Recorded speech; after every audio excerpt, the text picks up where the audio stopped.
যার যাই সে বুঝে কি যে যন্ত্রণা। দীর্ঘদিনের স্বপ্নগুলো নিমিষেই শেষ হয়ে যায়। আমার যে ডিম পাড়া দেশি মুরগিগুলো ছিল, সেই দেশি মুরগিগুলো মারা যাচ্ছে হঠাৎ করে। দেখতে দেখা যাচ্ছে যে ভালো, কোনো রোগ নেই। রাতের বেলা খাবার দিলাম, সব মুরগিগুলো খাবার খেলো, কিন্তু সকালবেলা উঠে দেখি 11 পিস মুরগি মারা গিয়েছে। আসলে এত কষ্ট করে, এত যত্ন করে দীর্ঘ 8 মাস এই মুরগিগুলো পালন করলাম। আমার এই মুরগিগুলো ডিম দিত, এই ডিম থেকে আমি বাচ্চা ফুটাইতাম। তো এক এক করে আমার মুরগিগুলো মারা যাচ্ছে। গত রাতেও 2 পিস মুরগি মারা গেছে।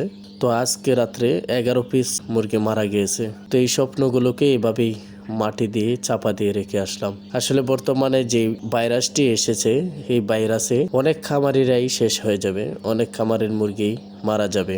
যাদের মুরগি এভাবে মারা গিয়েছে তাদের মনে যে কতটা ব্যথা, যাদের মুরগি মারা গিয়েছে একমাত্র তারাই বোঝে আর তারাই জানে। সবাই আমার জন্য দোয়া করবেন, যে মুরগিগুলো আছে সেই মুরগিগুলো যেন আল্লাহ তাআলা সুস্থ করে দেয়।